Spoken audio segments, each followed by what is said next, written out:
Bienvenidos a su programa Creciendo Juntos, Familia y Escuela.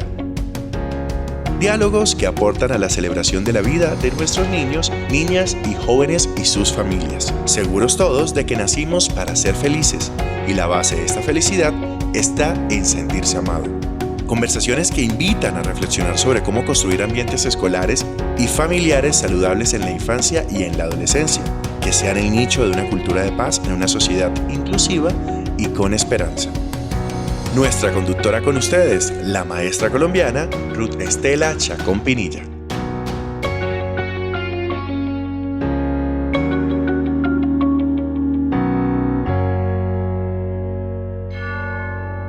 Bienvenidos hoy a nuestra emisión de Creciendo Juntos, Familia y Escuela.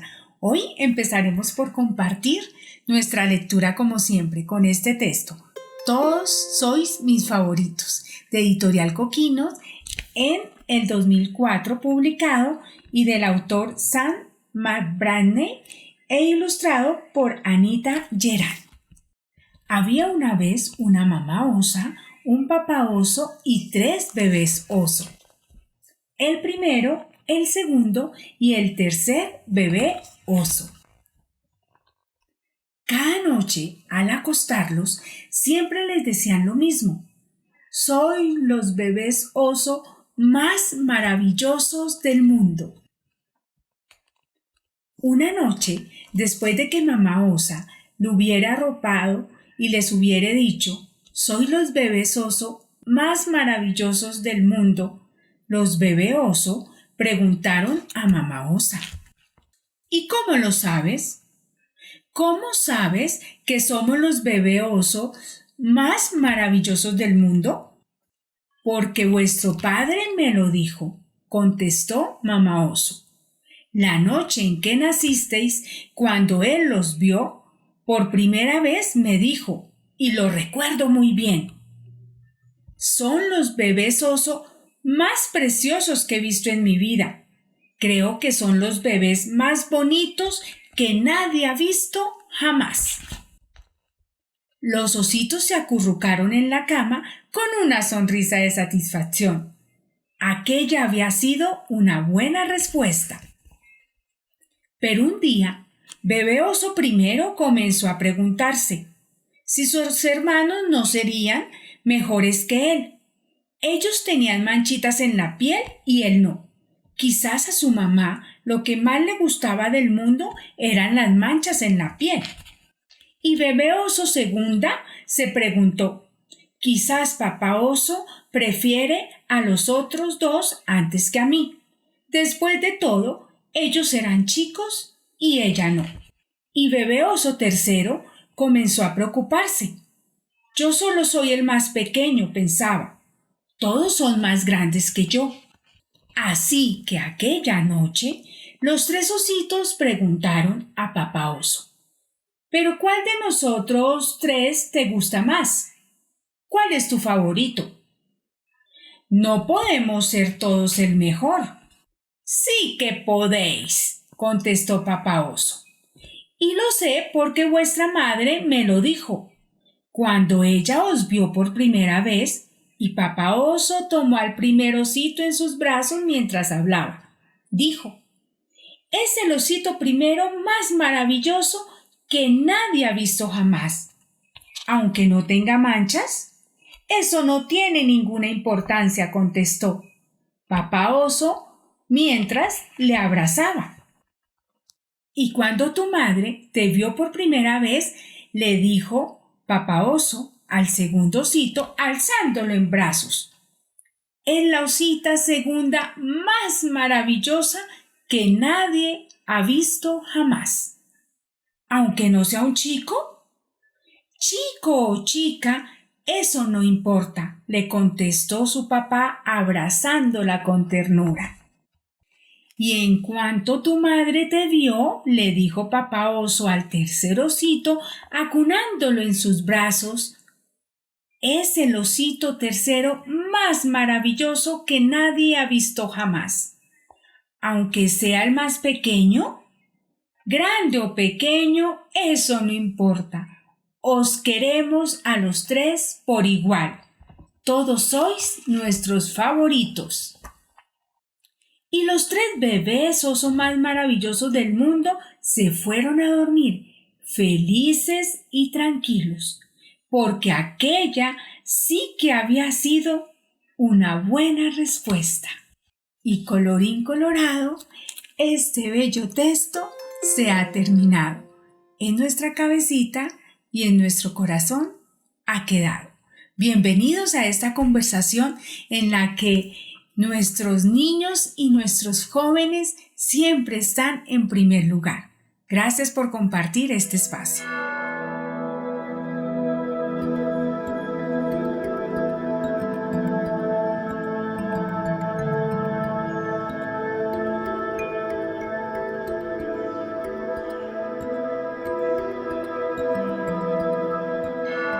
Buenos días a toda nuestra audiencia de Creciendo Juntos, Familia y Escuela. Gracias por acompañarnos en esta construcción de ambientes familiares y escolares saludables.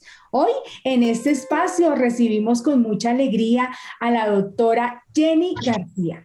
Jenny es doctora en educación, docente de metodología de la investigación, docente de la Secretaría de Educación Distrital con más de 18 años de experiencia en educación inicial y básica. Actualmente, embajadora de la Comunidad Latinoamericana de Resiliencia, ubicada en la Universidad Autónoma de México.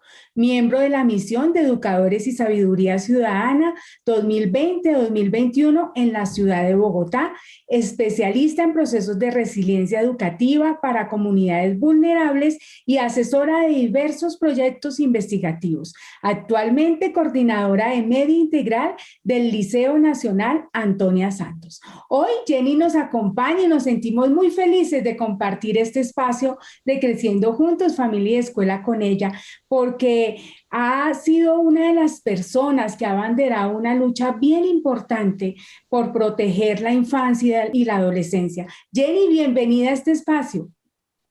Buenas, doctora Ru, ¿cómo está? Y gracias de paso por la invitación a tu magnífico trabajo. Yo tengo la oportunidad siempre de escuchar, ver tus invitados y qué rica la labor que haces en contribución de la educación en Colombia. Te felicito. Gracias, Jenny. Gracias por el tiempo que nos vas a dedicar hoy y estoy segura que muchos aprendizajes con toda tu experiencia, con todos tus saberes, nos vamos a llevar hoy puestos todos nosotros. Yo quisiera empezar, Jenny, con preguntarte sobre ese tema específico que tú has trabajado, que has liderado desde tu tesis de investigación doctoral, pero también desde las investigaciones en diferentes contextos acerca de las habilidades socioresilientes en la escuela y en la familia. ¿A qué nos referimos con ese término, Jenny? Bueno, entonces gracias a todos y todas. Bueno, ya les comento que la resiliencia, para los que no conocen el término, es la capacidad de sobrevivir al dolor y autotransformarse, no solamente de sobrevivir a ese dolor, sino convertirse en promotor de resiliencia. También para los que no identifican la resiliencia desde nuestro punto de vista, desde los especialistas manejamos un tema o dos temas muy importantes que es para la persona la capacidad de ser sobreviviente, es decir, el victimismo dentro de la resiliencia no se trabaja la palabra sobrevivir. Y cuando yo logro con esa experiencia de vida lograr impactar a otros, puedo decir que soy un viviente. Y esas habilidades tienen unos parámetros para construirse. Uno de los parámetros más importantes que se debe trabajar en la escuela para adquirir estas habilidades, que de hecho son innatas a todos los seres humanos, pero no se colocan a toda hora. Es decir, ahorita la pandemia hizo que la gran población colombiana y a nivel mundial seamos resilientes porque hemos resistido a ese dolor, a esos fracasos económicos, sociales, políticos, a todo ese tipo de vulnerabilidades que nos acompañan. Pero cuando trabajamos la socioresiliencia desde la escuela, debemos crear redes de apoyo. Yo creo que ahorita todos aprendimos de alguna manera porque está ahí, está innata, está escondida, está dormida, pero en el momento que se enfrenta a una adversidad, la resiliencia florece en la persona. Pero para que florezca en la persona, sí necesita esos padres, esa comunidad, la escuela, porque sí que los maestros sabemos de resiliencia actualmente. Antes no se escuchaba mucho el término o no se manejaba dentro de la escuela, pero ahora, ¿qué nos dicen? A pesar de que usted lo manejó de forma casi natural, sí hay unos procesos para desarrollar resiliencia en la escuela, crear escudos. Por ejemplo, dentro de las habilidades, ese escudo es el que hacemos los maestros hacia nuestros niños. Específicamente lo desarrollan mucho las profesoras de educación inicial y de educación básica primaria. Son las personas y las maestras y maestros que de alguna manera y a veces de forma natural están desarrollando resiliencia, pero también se debe desarrollar de una forma es decir, consciente. ¿Para qué? Para que cuando yo le formo la autoestima al niño, le formo la capacidad de comunicación asertiva, la tolerancia, la frustración, yo estoy desarrollando elementos de esa resiliencia. Se desarrollan unas capacidades que a veces la escuela no es solamente el ABC o el 1, 2, 3, para decir que no solamente se desarrolla la capacidad o la dimensión cognitiva, sino de desarrollarse la formación del ser, que es tan importante, porque ya la información está al alcance de una mano, es decir, hacemos un clic y vamos a encontrar una cantidad de información, pero los procesos de la primera infancia y la básica primaria se construyen los escudos resilientes más fuertes para que el niño que pasa a la educación media, es decir, al bachillerato, ya tenga unos escudos importantes y unas habilidades del ser que se desarrollan desde la resiliencia. Y son más o menos 10 habilidades las que se desarrollan. Por ejemplo, voy a colocar algunas porque son bastantes. Enseñar a hacer preguntas, no tanto a dar la respuesta, sino que el niño se atreva a preguntar y que nosotros como maestros valoremos la pregunta, aunque para nosotras puede ser obvia, para el niño no, ni para los compañeros. Entonces, la capacidad de hacer preguntas, pueden que no sean las más correctas, pero son las más naturales para los niños y hay que validarlas, porque ahí estamos desarrollando la autoestima, que es otra capacidad, el tú puedes, el tú eres, en el caso de las personas, ¿Lo vas a lograr? Tú lo vas a lograr, sí, esos pequeños logros en los niños hay que valorarlos, pero también con eso viene la tercera, que es la tolerancia a la frustración, que cuando yo me equivoco, puedo asumir las consecuencias de mi equivocación sin ser estigmatizado por nadie, porque todos aprendimos a través del error. Todos nos formamos, esos errores nos hacen ser quienes somos en día de hoy. Entonces el error hay que valorarlo en la escuela y a veces el error se castiga. Y no, el error es una herramienta de aprendizaje que desde la resiliencia se debe construir, porque una frustración no solamente es cognitiva, es emocional también.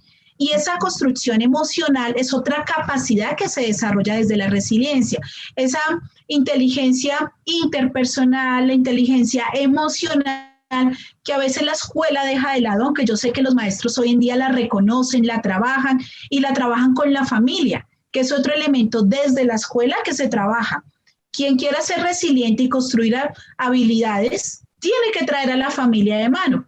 ¿Por qué? Porque a veces la familia lamentablemente vulnera y vulnera por desconocimiento. Entonces, de la mano de educar a este niño para ser un adulto sano mentalmente y sano emocional, pues debemos trabajar con la familia de la mano para construir familias resilientes y que después devuelvan a la comunidad estas habilidades. Otro aspecto importantísimo que ya lo mencioné es la capacidad de comunicación. En primera infancia, sobre todo, es la etapa donde más se debe trabajar el lenguaje correcto y cada cosa por su nombre. Quiero puntualizar aquí como por partes, Jenny. Tú has dicho algo bien interesante y es como también esa resiliencia nos lleva a cambiar y a girar los modelos de formación en la escuela, porque cuando tú rescatas que la pregunta, que los niños pregunten, eso nos implica a los maestros dar un giro a los modelos y es a la participación e interacción de nuestros estudiantes, ¿cierto? Porque a través de esa posibilidad de la pregunta, ellos pueden generar interacciones interesantes de conocimiento, habilidades sociales, pero eso implica hacer un giro y hacer un giro también en la familia, que no esperen la escuela como ese lugar donde solo recibo información, sino un lugar para desarrollarme en esa autoestima que tú nombras, en esa posibilidad de reconocer la frustración, ¿cierto? Y cómo se trabaja mancomunadamente para eso. Entonces quiero dejar como ese punto que tú nos expones y es dar un giro a también cómo pensamos la escuela, tanto de parte de los maestros como de parte de la familia. Sigue, por favor, enunciándonos esas Mira, competencias. hay algo muy importante que la escuela está llamada a transformarse. No puede ser solamente el recinto del saber, sino del sentir. Y la resiliencia nos trae a llamarnos a sentir, y no solamente desde nuestras propias emociones, sino la capacidad de la otredad. La otredad, es decir, me pongo en los zapatos del otro. Y ahorita sí que nos aprendimos a poner en el zapato del otro, de ese niño que no tenía cómo conectarse, no tenía una tablet, no tenía un computador, y los maestros lo logramos. De hecho, la escuela nunca paró, la escuela se transformó, y eso es una capacidad de resiliencia. Por eso, entre las investigaciones que yo manejo la escuela como espacio de construcción de resiliencia.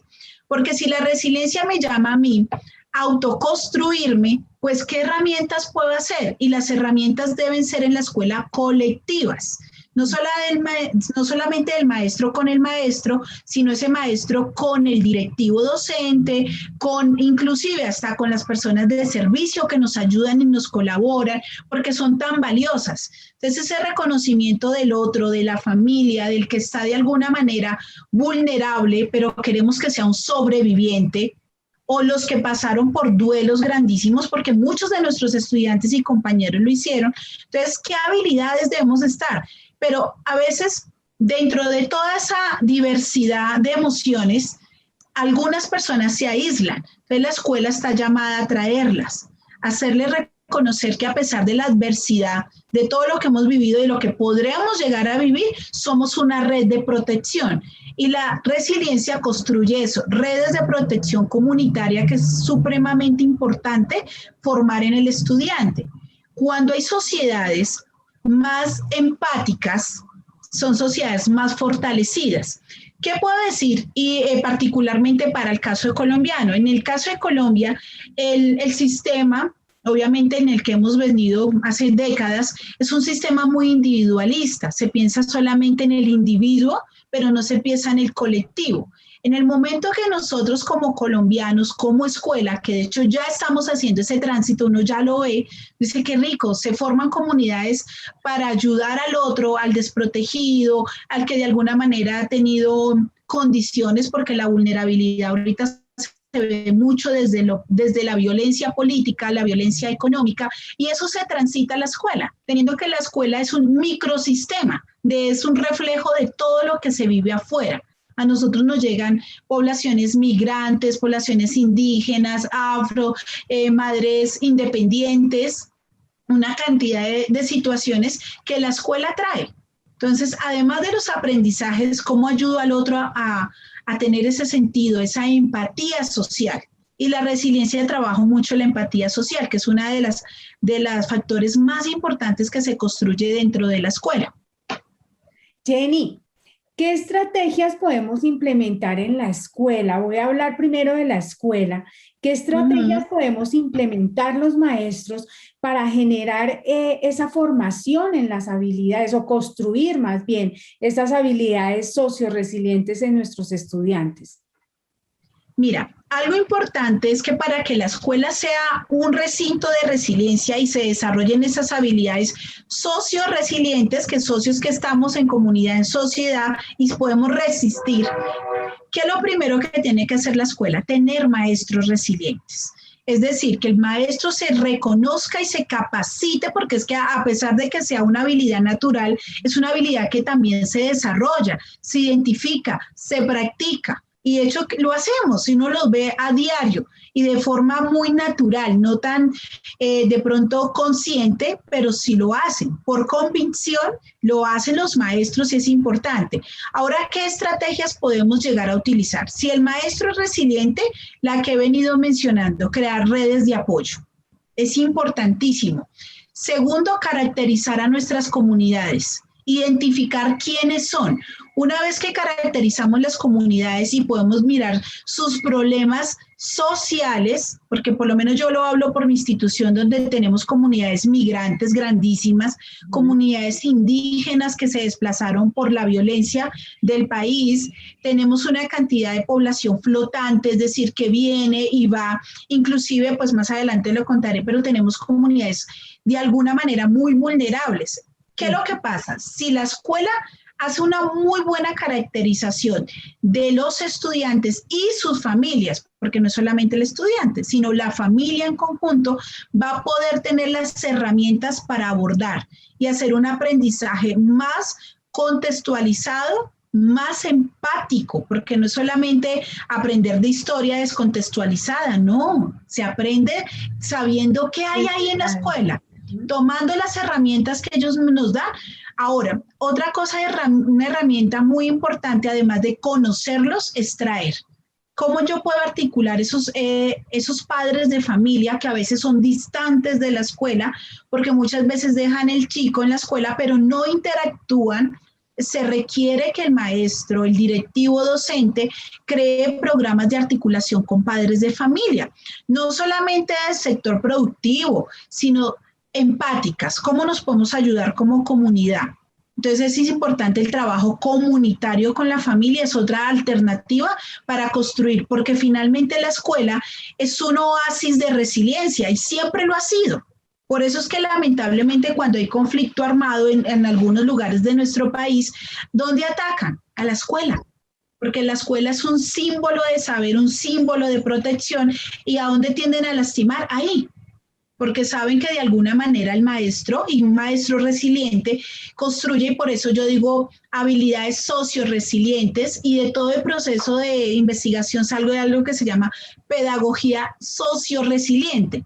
Y dentro de esa pedagogía socio-resiliente se forma el pensamiento crítico social.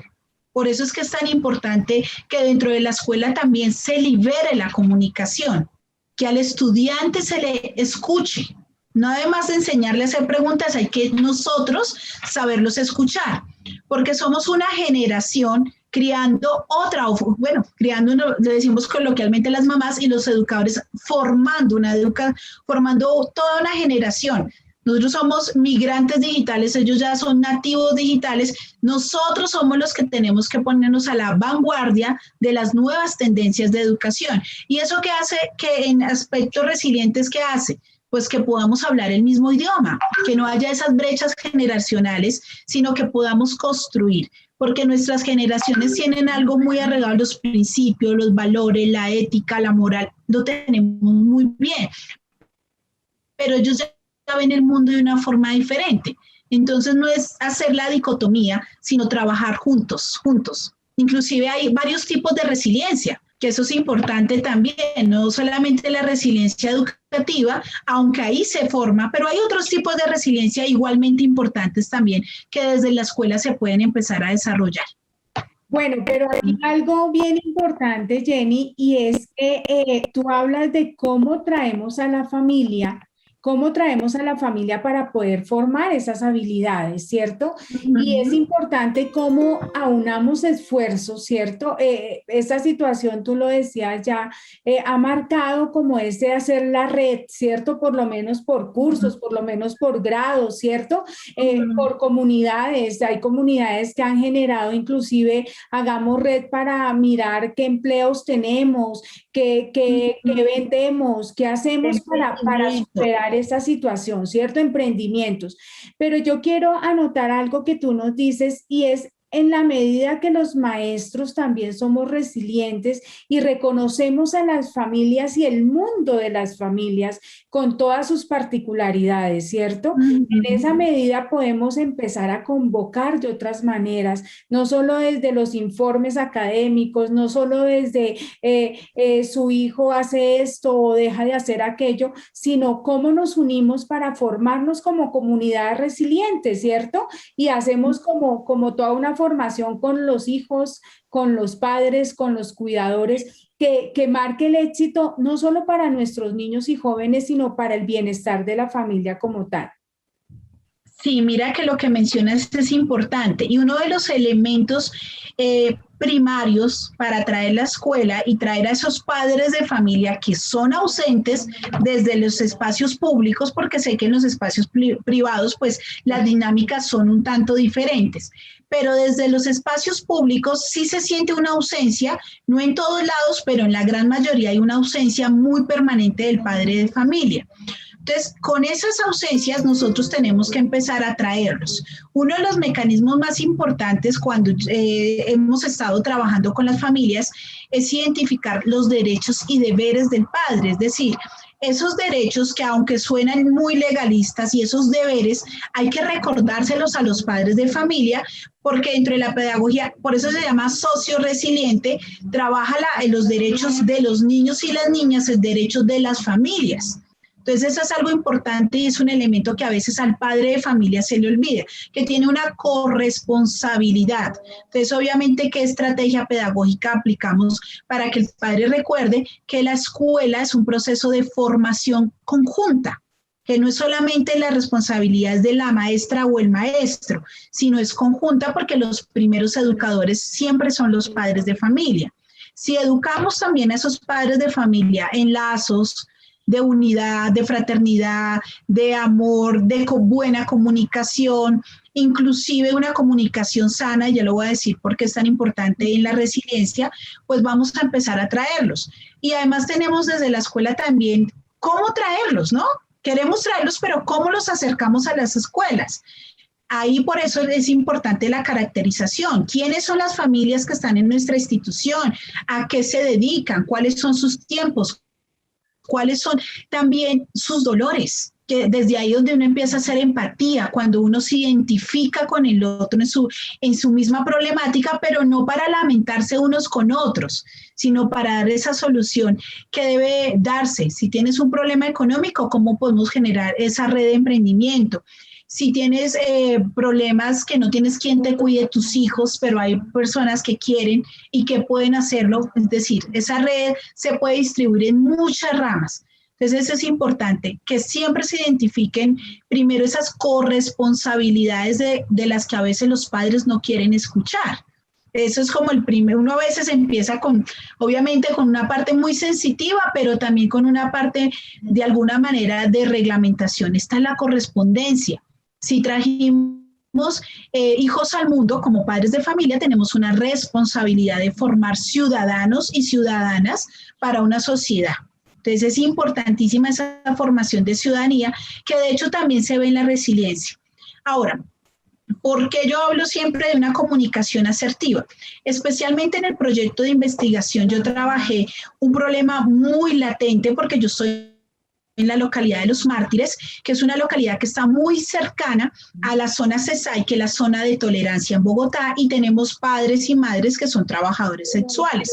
Por eso la comunicación asertiva tiene que ser muy grande con los hijos y no se pueden ocultar, se le debe enseñar al niño desde el preescolar cada cosa por su nombre.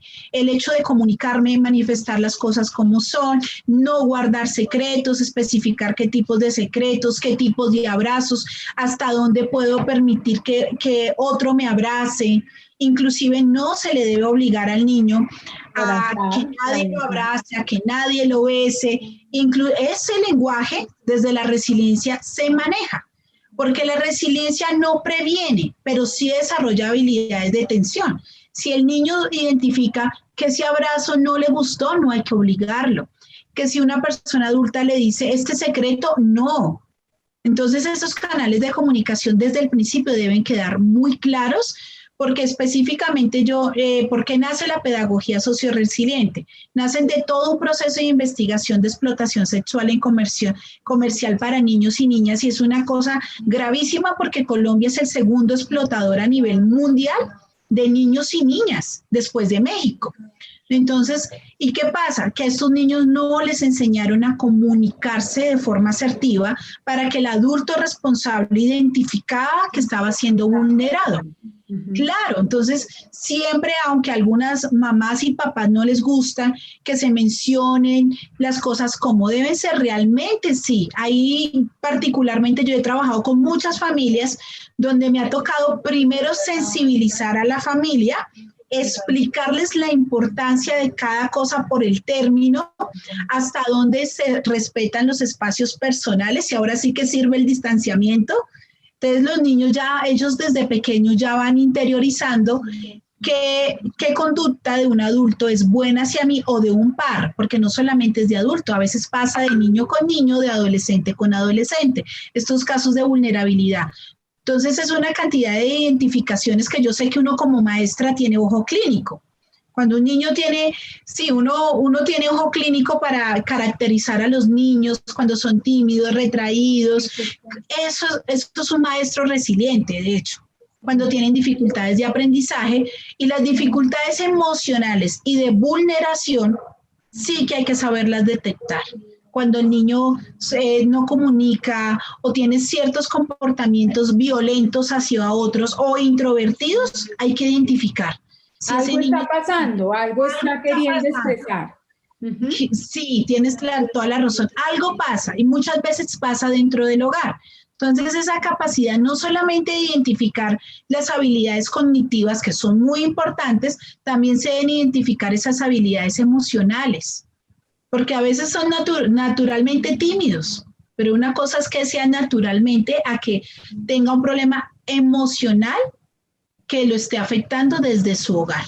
Entonces ahí son otras alternativas. Podríamos estar acá dividiéndonos el tema, pero son muchas a nivel educativo, y a veces se caracterizan solamente las habilidades cognitivas y las comportamentales no se entienden muy bien. ¿Por qué el niño se comporta de esa manera? ¿Por qué es agresivo con el otro? ¿Por qué tiene un vocabulario soez? Esas conductas lamentablemente son aprendidas en el hogar y son en esos hogares donde se vulnera. Por eso siempre la escuela resiliente es una escuela que trabaja siempre de la mano con la comunidad para que realmente lo sea.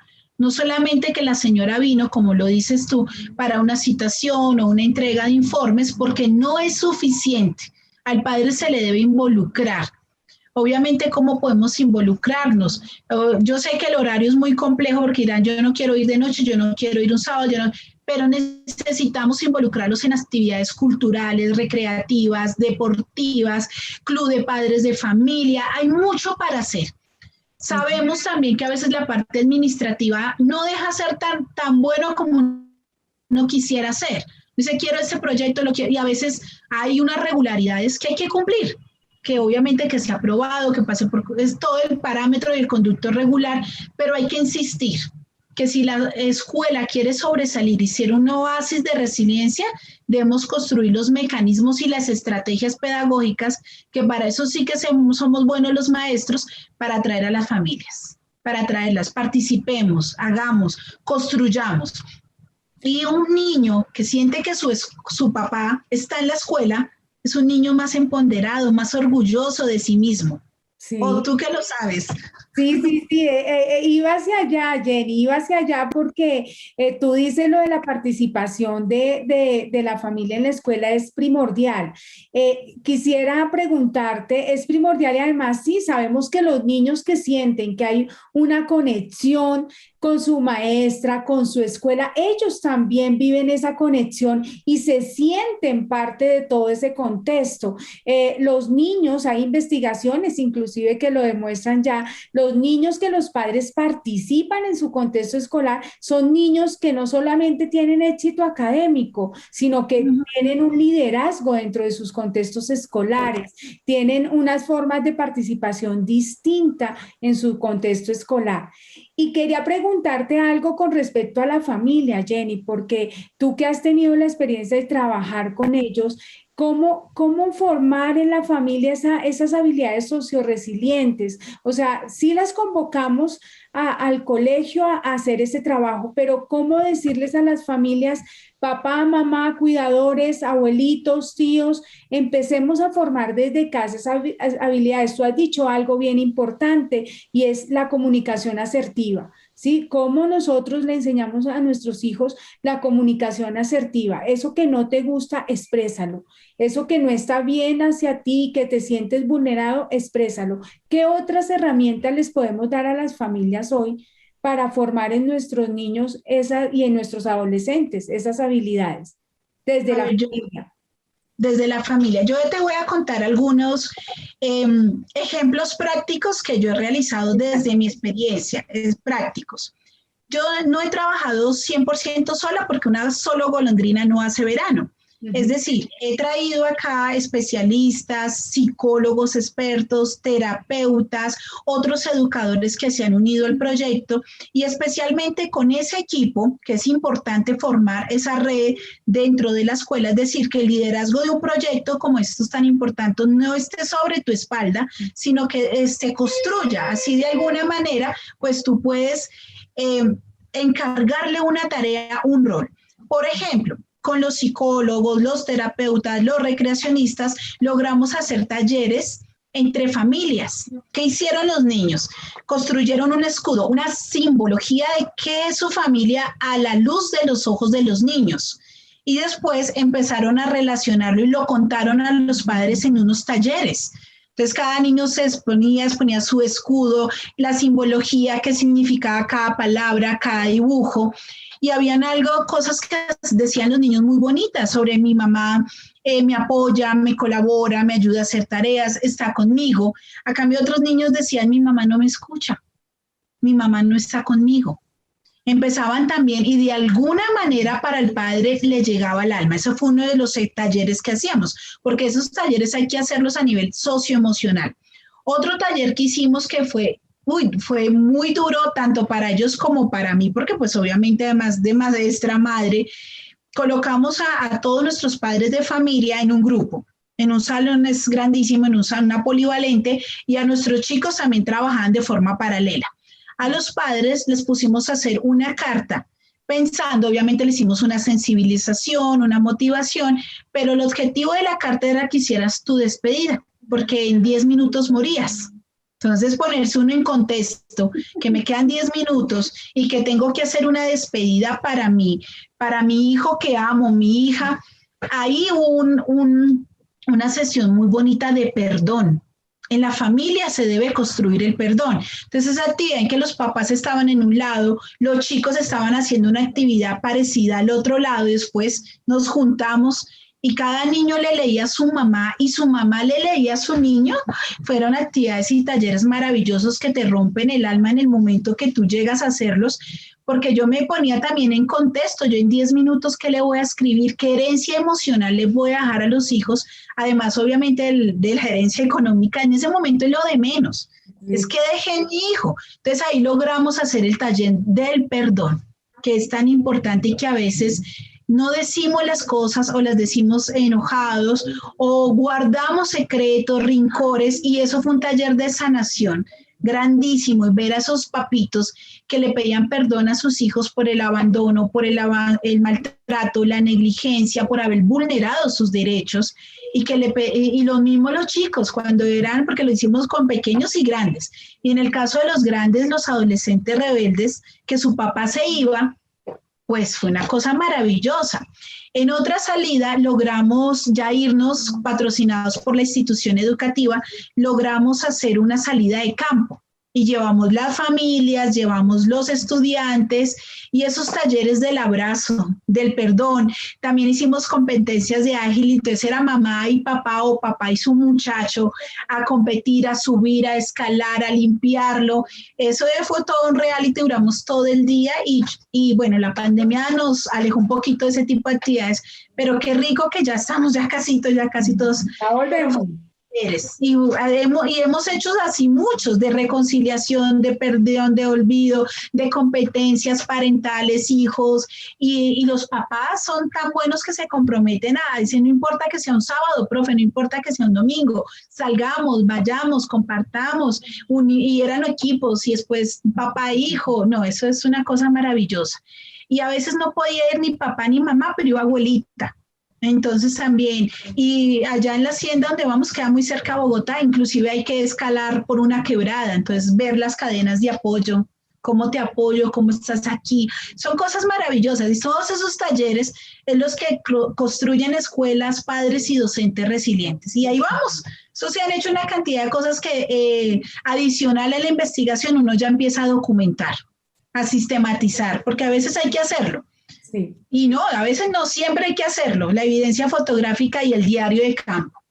Y quiero seguir construyendo. La pandemia nos tiene un poquito alejados a ese contacto, pero sé que lo vamos a seguir haciendo. Entonces, yo tengo evidencias de todas esas paseadas y veo, ahorita se gradúa una de mis promociones que trabajó resiliencia durante todo su bachillerato, y luego tengo fotos de todos esos eventos donde construíamos y ver que están grandes en 10º y 11, profe, sigamos con los talleres, profe, sigamos con nuestros papitos participando. Eso unió a la familia y sobre todo esos talleres del perdón fueron maravillosos.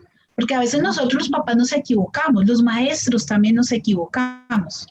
Y ver que uno también, porque yo también me tenía que colocar y me excuso por esto, y ellos también es maravilloso.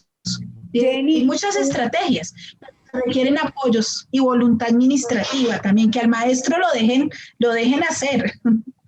Jenny, tú nombras algo de particular que es las cartas y a mí, pues tú sabes, el proyecto de Cartas para Crecer con Amor ha sido ese proyecto que ha permitido también aliarnos con la familia para un ambiente familiar y escolar saludable, como yo lo denomino.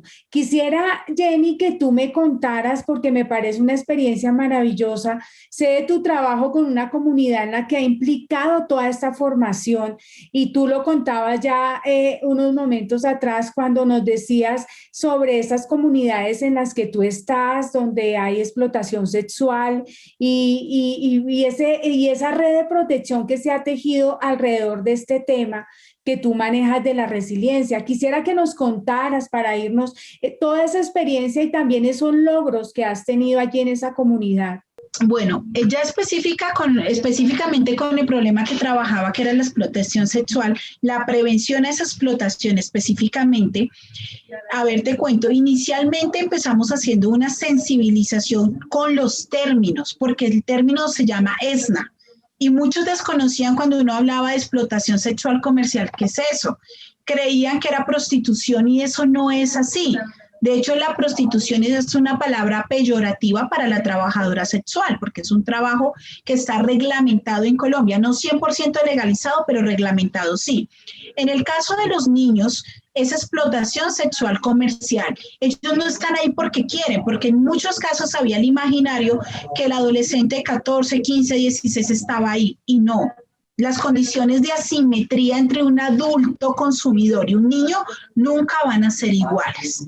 Entonces, empezar a trabajar primero con la terminología y empezar a sensibilizar a la escuela, porque nosotros estamos muy cerca a la zona CESAI, que es la zona de tolerancia de Bogotá, donde lamentablemente ahorita llegó una gran cantidad de población migrante. Es decir, hay un problema latente y pues ahorita en este momento se ha complicado más por la pandemia, la violencia económica, es decir, es algo muy latente. Entonces empezamos a trabajar con la terminología, la sensibilización y a identificar si dentro de nuestro contexto, porque no lo hice solamente en mi institución, sino en otras de la localidad, existía esa explotación para los niños y lamentablemente sí detectamos muchos casos activos, porque habían casos que habían pasado, pero también habían casos activos en ese momento. Entonces ahí se trabajó derechos humanos grandísimos. Se trajo al padre de familia, se le habló sobre corresponsabilidades, sobre esos derechos que se estaban siendo vulnerados, de cómo a través, porque hay una ruta esa se llama la ruta de victimización de la Secretaría de Educación, cómo nosotros los educadores, porque también tocó educar, mire, este es el conducto regular cuando se detecta un caso de estos, pero además de detectar, ¿cómo lo puedo apoyar desde la escuela? ¿Cómo puedo empezar a formar? Y al principio no fue sencillo, porque nosotros no queremos y no debemos revictimizar a nadie. Pero entonces empezamos a construir la estrategia, vamos a ser sobrevivientes. Entonces empezamos a educarlos para que no guardaran secretos, para que aprendieran las normas de hasta dónde yo permito el abrazo, la caricia sana, el halago sano. Empezamos a hacer todo un trabajo pedagógico grandísimo con los adolescentes, con los estudiantes, con los padres de familia, con los educadores. Al principio, muchos educadores, particularmente de mi institución, se sentían incómodos con el tema, porque sí hay que formar en educación sexual, hay que hacerlo. Entonces decían, pero ¿por qué quieres hablar de un condón si no es el momento? Yo les decía, sí, si son chicos de 10º y 11, es el momento. Y las caracterización ya decía, mire, la mayoría ya inició vida sexual activa y no se están cuidando. Creen que colocarse un yagé es suficiente y las enfermedades de transmisión. Bueno, tocó toda la parte pedagógica para no extenderme, pero se detectaron muchísimos casos de explotación sexual donde el niño identificaba, yo estoy siendo vulnerado. No es una forma de trabajo, porque algunos lo consideraban trabajo, pero cuando empezamos fuerte a trabajar en derechos sexuales y reproductivos, se dieron cuenta que ellos estaban siendo vulnerados y que sus papás de alguna manera estaban permitiendo, porque lamentablemente fue así. El 85% de los niños que se encontraran en estas condiciones eran porque sus papás o sus mamás lo permitían. Entonces, el trabajo, por eso te digo que con la familia fue importantísimo. Y cuando hicimos los talleres del perdón, pues ya me entenderás cómo fue la sensibilización del padre, pedirle perdón a su hijo porque permitió que su hijo o hija, porque se vio en los dos géneros, fuera vulnerado.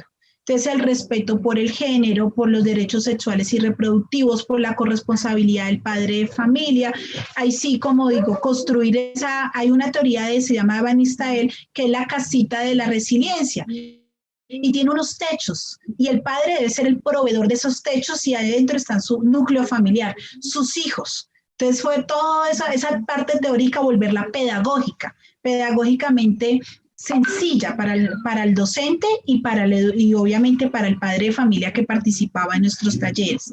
Entonces, esta tarea sigue porque lamentablemente logramos reducir casi a cero en mi institución. Yo lo digo, en mi institución, gracias a Dios, casos de violencia han disminuido, de violencia sexual han disminuido muchísimo, casos de embarazos no deseados es cero también, pero hay un problema, es cero. Pero estamos mirando si habían aumentado las tasas de aborto ilegal. ¿Sí me hago entender? Claro, que se creaba otra problemática. No se estaba creando, sino estábamos a través con las orientadoras detectando si había, porque sabíamos que muchas de las niñas estaban siendo explotadas. Entonces también obviamente se hizo todo, la ruta de victimización, todo lo que teníamos que hacer como escuela, porque es que para ser resiliente la escuela tiene que ser garante de derechos. Eso es algo importante también a nivel social.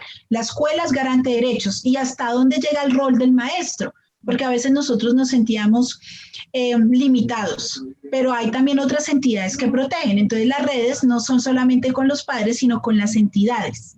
Entonces, las redes con bienestar social, con la policía, con todos estos que protegen a la infancia acá en Colombia, y sobre todo obviamente en Bogotá, porque es donde más los trabajamos. Entonces estamos constantemente formando al maestro y al niño desde la educación inicial, porque llegan a ser adolescentes empáticos, respetuosos del género, porque nosotros en nuestra institución tenemos no solamente femenino y masculino, hay diversidades en la institución, y son muy respetuosos los estudiantes, porque los maestros han hecho una incorporación de esos derechos muy buena. Entonces, de hecho, tenemos niños y niñas que están haciendo sus tránsitos, y los chicos lo aprendieron a respetar esa individualidad, pero porque ha habido un trabajo desde que el niño llega, de respeto, no tolerancia, respeto. porque pues yo puedo tolerar pero no respetar, no, es de respeto al otro. Entonces ha sido romper tabús, romper, como se dice coloquialmente, matar cucarachas, que algunos padres de familia al principio fue muy duro con ellos y lamentablemente con algunos maestros, con los maestros tampoco la tarea fue fácil al principio. Cuando se empezaron a hacer talleres de formación en una educación sexual y sana, porque obviamente yo le decía, yo lo trabajo desde el enfoque de la inteligencia emocional, desde la resiliencia, pero había que tocar la parte de derechos y educación sexual. Entonces al principio algunos se atemorizaron, que hasta dónde era, ¿no? De hecho el ministerio en todo su desarrollo curricular lo tiene, es el enfoque. Porque yo les digo a mis estudiantes, sobre todo a los más grandes, tú puedes colocarle el condón, pero no le puedes colocar condón al corazón, a tus emociones, no las puedes cubrir con un látex, a tu vida tampoco. Entonces ha sido, como dice un compañero por acá, que aprecio mucho porque tenemos similitudes en nuestros proyectos, sin pelos en la lengua, pero con el corazón en la mano. Y así debe ser para que nuestros niños y nuestros adolescentes gocen de un ambiente realmente de bienestar, y ese bienestar de los niños y de los adolescentes se traduce también en el bienestar de la familia. Jenny, muchísimas gracias. Yo quisiera que nos des un último mensaje sobre estas habilidades socioemocionales a todas las familias y a las escuelas que hoy nos escuchan. Ay, qué tarea tan grande. Mira, el mensaje es ser más empáticos. Transmitir emocionalidad no es malo. Eso nos hace realmente humanos, porque hay eruditos muy buenos, pero poco sensibles. La escuela se hace entre todos y construyamos y formemos el corazón más que la razón, porque hay varios ejemplos de eso. Entonces, ese sería el mensaje. Reconozcámonos que sí somos vulnerables, pero somos resilientes. Podemos superar la adversidad porque tenemos capacidades, porque Dios nos dotó de unas capacidades infinitas, inclusive a los que no creen en Él, no importa. Ustedes formen. Y otra cosa importante, la persona resiliente tiene proyecto de vida. ¿Qué proyecto de vida le está formando a usted, a su hijo o hija? Nosotros como maestros, ¿qué proyecto de vida le damos a nuestros estudiantes? ¿Cómo los ayudamos a construirse? Eso sería importante.